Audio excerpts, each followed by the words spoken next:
第二章求學時代的暗示。一、4年來的學生生活。我到咗11歲嘅時候先至返學，喺嗰時呢，唔容易有書讀㗎。除咗有錢人可以念幾日書之外啊，窮人家諗都唔使諗啊。我哋屋企原本都唔係一個富有嘅家庭，人口又多，負擔就自然重咯，所以根本冇資格讀書。但係後來因為我哋分開咗住，人口減輕咗啦，我就有機會讀幾年書。我哋嗰個地方有個風俗，就係差唔多嗰啲細路仔一長到10幾歲之後，就成日都喺河邊或者海邊嗰度呢打魚啊、摸蝦啊咁樣。因為嗰陣時嗰啲小朋友根本就冇嘢好做，又唔返學，所以呢成日就係做埋晒啲咁嘅嘢。年年啊，我哋村裏邊啊都浸死咗幾個人㗎，唔係死喺河呢，就死喺海嗰度啦。我爸爸1年之中大部分時間都係喺外邊做帆船貿易嘅，屋企嘅家務呢，就係我媽媽去操持啦。所以我爸爸其實佢照顧我嘅時間係好少好少。如果佢唔俾我返學呢，喺屋企又無所事事。佢好驚我好似其他小朋友一樣，成日走咗出去打魚摸蝦，萬一有危險啊，咁我父母嘅晚年咁就慘啦。因為佢得我呢一個仔，咁咪好可惜咯。所以呢，佢諗辦法俾我返學。記得我返學嘅第一日，啱啱就係夏歷嘅2月2。返咗學之後，第二日就教我念書啦。先生因為我歲數比較大啊，唔似其他小朋友咁樣呢，一開始嘅時候要念三字經，頭一日呢就念大學啦。佢教我念了一行，因為我嘅天資唔好啊，雖然勉強背到落嚟，不過呢硬係就覺得唔痛快，覺得讀書好辛苦，好難記。唉，日子就覺得非常之辛苦，好厭煩，仲唔想返學，想逃學添啊！但係我又驚俾人打喎，因為我睇到有啲同學逃學呢，返咗嚟之後俾人打得好緊要啊，所以我唔敢逃學。但係呢，就成日詐病唔返學。每逢落雪啊、落雨啊，咁就開心咯，因為唔使返學啊嘛。我就係咁樣勉勉強強呢，叫做讀咗4年書。2. 母舅死後的警覺。喺我12歲嗰一年，無論做乜嘢呢，都覺得唔開心，讀書亦都唔想讀啦。我嘅外祖母屋企呢，有一個舅父，佢病咗，於是我就跟我媽媽一齊返去探佢啦。我舅父呢，有兄弟3個嘅，佢係排第2，唔係好大年紀嘅咋，身體亦都好強健。平日呢，做嘢啊、料理家務啊都非常之能幹，成家人嘅生活啊都係靠佢維持㗎。真係估唔到咁樣病一病啫，到第7日呢，就死咗啦。成家人呢，都哭得大呼小叫咁樣，唉，睇落真係好慘。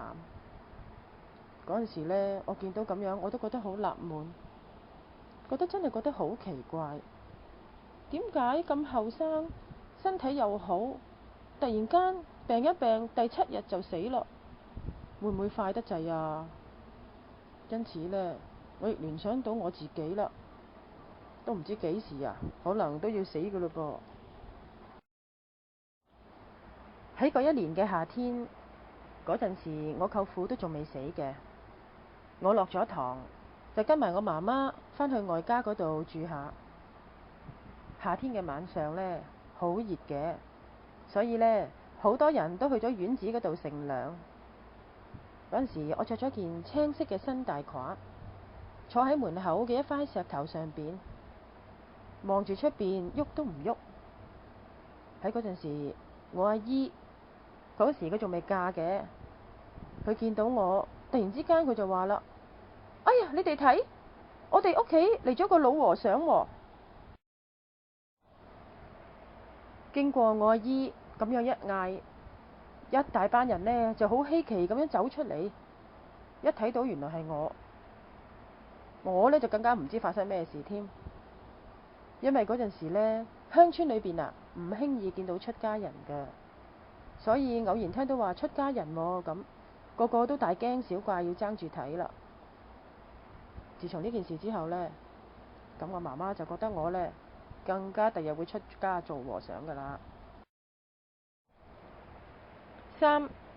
學徒時代的苦惱。我14歲嗰年，冬天放咗學，就介紹到去一間鋪頭裏邊學買賣。嗰個掌櫃呢，係我一位表白嚟嘅，姓黃嘅。嗰陣時學買賣好辛苦㗎，規矩就係呢，返屋企先至有飯食。嗰陣時我嗰位表白都已經60幾歲㗎啦。如果我冇咩嘢做，就喺個櫃台嗰度行下望下，戇居居咁樣。有時睇下佢，佢又睇下我。佢都60幾歲㗎啦，又孤寒又驕傲，唉，成日都掛住個錢。嗰陣時我好細，咁我就諗啦，學做一個掌櫃要50-60年，哇，幾耐先學識喎？話唔定我未學識都已經死咗添咯。覺得呢件事越諗就越冇意思。我望下個掌櫃，越睇就越唔順眼添，越諗就越唔高興。過咗半年，我就辭工啦。我媽媽佢愛子心切，佢冇怪我，因為我自細都嬌生慣養，佢都任得我點做㗎咯。喺呢半年之中呢，我都學識咗打算盤，都總算冇虛度過啦。後嚟我就喺屋企冇嘢做，咁就過咗2-3年啦。我空閒冇嘢做呢，都係中意一個人。我唔係幾中意同村裏邊嘅小朋友玩。我好中意睇書，例如《西遊記》《封神榜》呢啲呢，我全部睇過晒啦。裏邊神奇鬼怪，真係非常之得意。我嘅思想亦都因為咁樣就轉變啦。我認為做人真係冇乜樂趣，成日憧憬住呢人生最後嘅歸宿，甚至想找一個唔死嘅方法。4. 娶親時期的感傷。我17歲嗰年，媽媽就為我訂咗親事啦。喺7月之間辦喜事天氣好熱。啱啱嗰陣時呢，又有個時令病喎，哇，傳染得好快，一得病咋，冇幾日就死啦。好多醫生都束手無策。當時好多老人家細路仔哇，死咗好多人。睇到滿街啲人呢，都喺度托棺材有啲呢買唔起棺材嘅呢，就去買席咁樣。唉，街上面嘅人都為咗埋死人而忙過不休。我有一個對面嘅鄰居，姓金嘅，佢個名叫做金德勝，係我同學嚟㗎。佢嘅年紀大我2歲，今年19歲。佢呢就係同我係同一日結婚嘅。當時佢亦都得到呢個時令病，一日一夜就死咗啦。距離佢娶親嘅日子只不過係4日咋。賀喜嘅客人已經喺個院子裏邊，全部都仲未走。佢媽媽喊得死去活來。佢個老婆明明着住件紅色衫，而家都要除咗換返白色，拉起孝繩。唉，呢種淒慘嘅光景，個個睇到都好心噏，好難過。因為佢係我好要好嘅同學，又係鄰居，又係同一日結婚，可以講得話係同病相憐。佢死咗之後呢，我真係好傷心。我走去屋企睇下佢，嗰陣時呢，佢仲留住一條小辮，戴住一頂鷹帽。因為係6-7月嘅天氣非常熱所以呢，佢成身都脹起，青一笪紫一笪，個樣真係好肉酸，好肉酸，真係慘不忍睹。我睇完佢發喪之後呢，心裏邊真係非常之唔開心，受咗好大嘅刺激。返到屋企，覺得心裏邊好酸楚，好難過。